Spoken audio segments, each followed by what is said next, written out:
السلام عليكم. ازيكم يا جماعة ودايما ان شاء الله بخير. النهاردة الحقيقة هنكلمكم دردشة بسيطة، وهنتكلم فيها عن إجابة أسئلة دايما بتطرح نفسها للعملاء، وسؤال بيكرر نفسه. النهاردة هنتكلم عن لو عايز اشتري مرتبة لكن عندي الوزن عالي او الوزن مرتفع، اعمل ايه؟ يا ترى اخاف وما اشتريش، ولا اشتري باطمئنان، ولا في موديلات اشتريها وفي موديلات ابعد عنها؟ هنمشي معاكم ان شاء الله واحده واحده، ونقول لكم كل موديلات شركه يانسن او الانواع، ده ينفع وده ما ينفعش، وايه وايه لا، وايه الايجابي وايه السلبي. في كل الحالات احنا هنا هنقدم، احنا وظيفتنا ان احنا ندي لحضرتك افضل اجابه وافضل تجربه ممكنه باستخدام المراتب. لكن نفرض انا اخدت اي نوع مرتبه من شركه يانسن او انجلندر، في كل الحالات هتفي بالغرض. لكن احنا هنوظف اجابتنا دلوقتي عشان ندي لحضرتك احسن تجربه ممكن تحصل عليها في استخدام المراتب لو عندك اوزان مرتفعه او اوزان عاليه. لما بنتكلم عن اوزان عاليه يعني بنعدي 150 كيلو.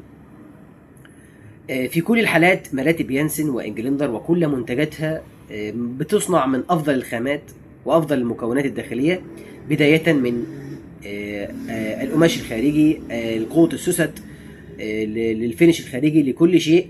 فهتحصل ان شاء الله على تجربه مثاليه. فما تقلقش، اي نوع هتاخده حتى لو ما عندكش خبره كافيه في اختيار المراتب هتفي بالغرض. نبدا.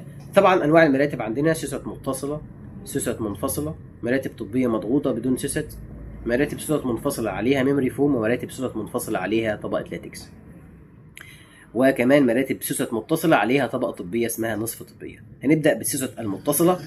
السوست المتصله هو شاسيه محترم جدا، سمكه 2.4 مللي، وهو اقوى انواع السوست في على مستوى الجمهوريه. سوست كبيره رابطها مجموعه من السوست الصغيره، وفي الاخر رابطها شاسيه حديد، شاسيه قوي جدا ومتين جدا. المراتب كلها كالكيان الواحد متينه. السوست المتصله الحاجه الوحيده اللي فيها اللي ممكن تقلقك بالنسبه للاوزان العاليه مش الاستحمال، قوه التحمل ممتازه، لكن معروف ان السوست المتصله اي حركه فيها جانبيه هتحس بيها، الشخص اللي جنبك هيحس بيها، مش هتعوم ولا حاجه لكن هتحس بيها. وبالتالي لو انا ضغطت قوي بوزن عالي على السوست وقمت فجاه، دايما الشخص اللي جنبي هيحس اكتر، لان الوزن اللي عالي، الوزن اللي اتضغط على السوست وزن اعلى، وبالتالي الامباكت او رد الفعل هيبقى اعلى طبيعي. فدايما الشخص اللي جنبك هيحس بيك اكتر وهيحس بالحركات الجانبيه، وبالتالي لو شخص بيقلق بسرعه الموضوع هيبقى عنده مقلق شويه، لكن مش متعب يعني، لكن هيبقى فيه انزعاج شويه. دي السوست المتصله. اذا السوست المتصله تفي بالغرض، لكن في نقطه لازم تاخد بالك منها. كده خلصنا من السوست المتصله. طيب فيها حل في الموديل اللي بعده، الموديلات اللي بعده، وهي موديلات النصف طبيه، اللي هي بتبقى سوست متصله ومضاف عليها طبقه ريباوند طبيه من الوجهين، منها ارتفاع 27 سم ومنها ارتفاع 30 سم، المكون في موديل اللي بيبقى موجود في موديل كيرز وكيرز بولوتوب من انجلندر التابعه لشركه يانسن. شركه انجلندر احدى شركات يانسن.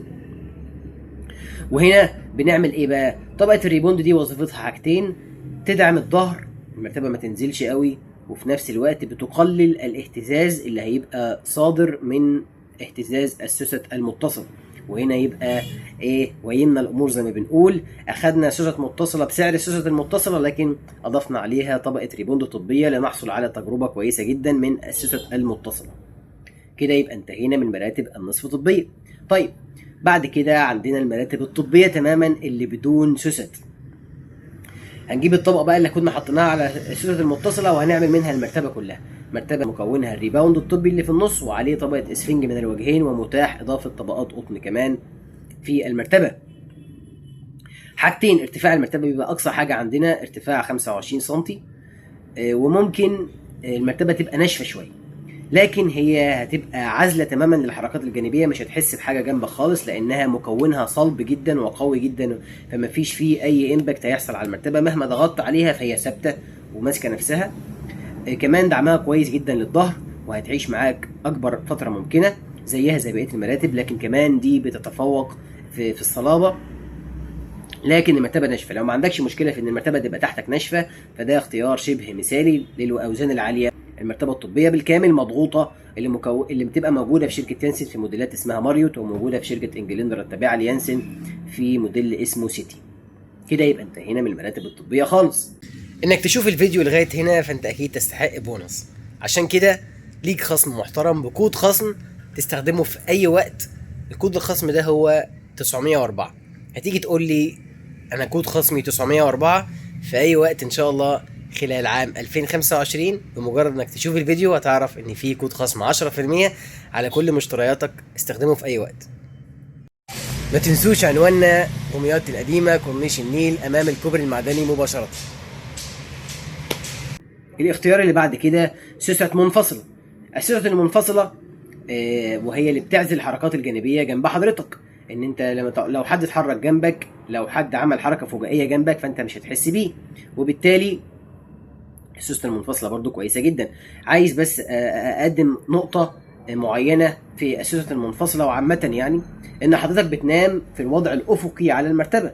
يعني انت ما بتقفش على المرتبة بالكامل، وزنك كله بيتوزع.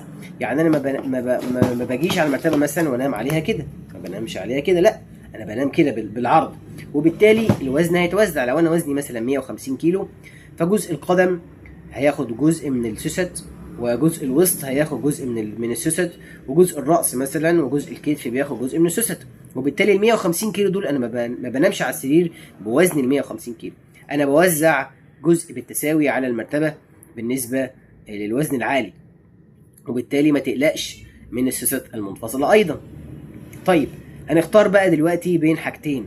يا ترى اختار ميموري فوم سوست منفصله عليها ميموري فوم، دي اعلى، احنا وصلنا بقى دلوقتي لاعلى حاجه، مستوى رفاهيه عالي. اخد سوست منفصله عليها ميموري فوم ولا اخد سوست منفصله عليها طبقه لاتكس؟ انا بقى هستبعد في الحاله دي النوع الموديل الوحيد اللي انا استبعدته وهو السوست اللي عليها ميموري فوم، لان الميموري فوم معروف عنه ان هو اطرى وانعم سفنج في العالم، وبالتالي لو طبقه مثلا 4 سم مضافه في الداخل المرتبه زي موديل مثلا ميدي بيدك، فالطبقه هتاخد شكل جسمك والوزن العالي هيخلي الميموري فوم ينخفض تماما ومش هيقوم بوظيفته. يبقى دفعت حاجه ما اخدتش ثمنها، ما استمتعتش بميزه الميموري فوم اللي هي بتاخد شكل الجسم وبتريح الظهر، لان انا وزني سواها بالمرتبه، وبالتالي مش هتبقى مفيده اللي بالنسبه لي، مش هتقدم دعم لحضرتك، وهيبقى الدعم حاسس انك مش مبسوط. وثانيا الميموري فوم كمان هيخلي الحركه عندك بالانتقال من جزء لاخر في المرتبه صعب عليك ومش هتقوم بوظيفتها، يبقى نستبعد الميموري فوم خالص. طيب نحط بدل الميموري فوم طبقه اللاتكس، ودي اختيار كويس. في السوست المنفصله لو ضفت عليها طبقه لاتكس، طبقه اللاتكس اقوى شويه من الميموري فوم، هي ناعمه جدا برضو بس مش بنعومه الميموري فوم، ودعمها افضل بكتير للظهر، وبالتالي لو هيبقى عندي لو اوزان عاليه هيبقى دعمها افضل للظهر، هيبقى استخدامها هتجيب حاجه تستفيد بيها. اللاتكس هنا اختياره افضل من موديلات الميموري فوم. لو خلاص اخترت بين موديلات الميموري فوم واللاتكس هنا هتختار الموديلات اللاتكس.